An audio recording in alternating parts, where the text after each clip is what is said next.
Hoje eu fui privilegiada, fui chamada para ler e apreciar, né, uma obra de uma amiga, que ela intitulou de O Bilhete, né? Ao ler essa obra, eu me deparei com a minha história. E aí eu estava comentando com ela como é interessante se nós pudermos trocar histórias, socializar como eu estou fazendo aqui hoje, para que seja preventivo, né?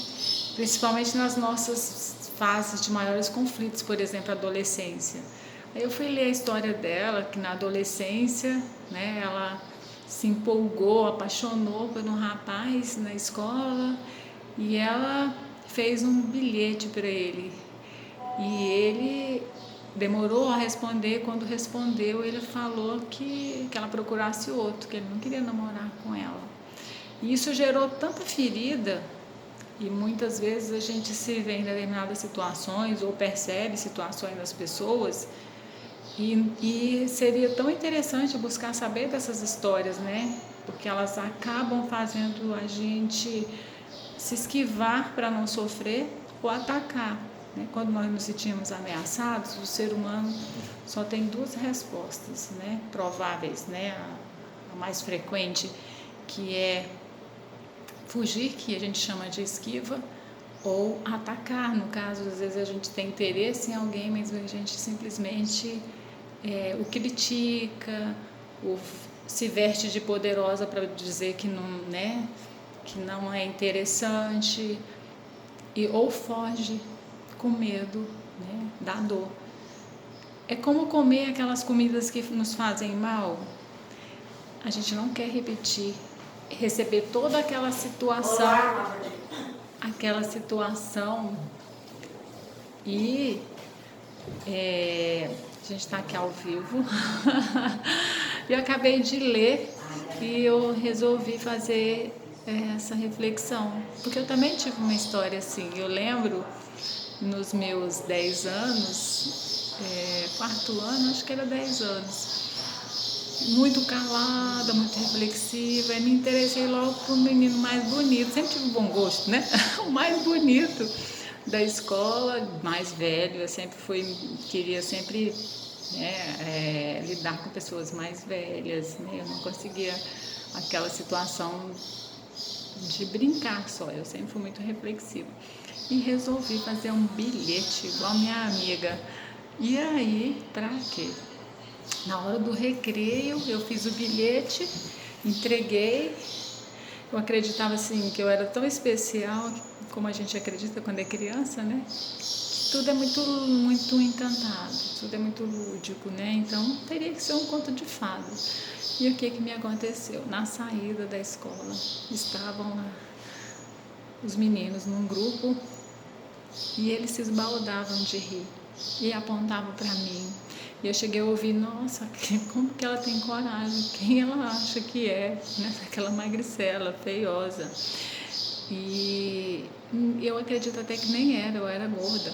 Era isso, hoje eu sou magra, né? Era bem gorda. Então, eles riam. Quem nunca passou por uma situação dessa ou está passando? Então, que esse vídeo venha ajudar esses adolescentes ou os pré-adolescentes, que isso faz parte do processo de crescimento. Só que ao invés da gente, naquele momento, ter uma orientação de um pai, de um professor, a gente se isola e viram feridas que hoje nos servem para a gente refletir, para a gente poder ajudar outras pessoas. Porque primeiro é em nós, passa por nós, para depois, a partir de nós, o nosso processo de maturidade possam gerar frutos que edifiquem outras vidas, que ajudem, né, a evitar sofrimentos ou a diminuir o sofrimento.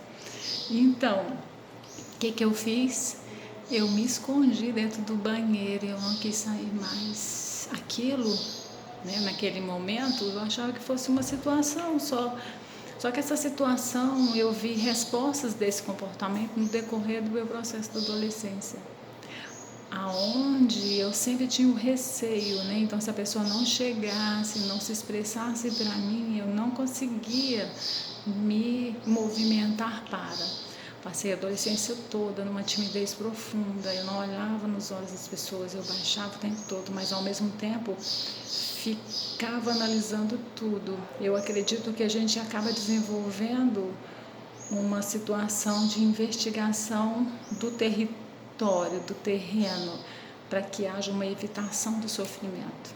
Então hoje eu te chamo para fazer um processo de retrospectiva, para constatar, para conhecer, não negar, porque a gente quando conhece, a gente pode modificar. Quando a gente esconde, quando a gente se defende, a gente nunca vai conhecer aonde dói, porque dói e nem o que usar para parar de doer. E a gente nunca vai parar de ter dores, mas a gente pode evitar dores desnecessárias. Porque as dores também, como as dores do joelho para crescimento, elas nos fazem maiores.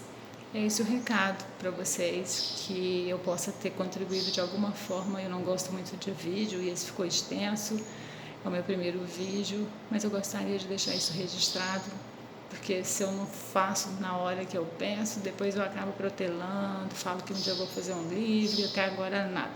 Então fica aqui o meu registro, o bilhete, né, as nossas marcas e as nossas passagens que nos fizeram crescer, porque tudo isso faz parte do nosso processo de crescimento.